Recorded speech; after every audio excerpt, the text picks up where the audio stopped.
ఒక్క దొంగ పట్టుకున్నా ముందు సారది సిండికేట మళ్ళీ బుట్టాన గుడ్డ వేసే కూలిగా పోతానే అడగేసా వాళ్ళు వచ్చింది కదే రాదా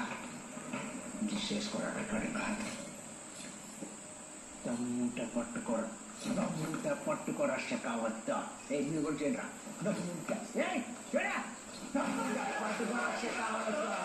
పట్టుకునే వదిలేస్తారు చూసాక మళ్ళీ భుజాన గొడ్డ వేసి కూలిగా పోతారని నేను అడిగేసా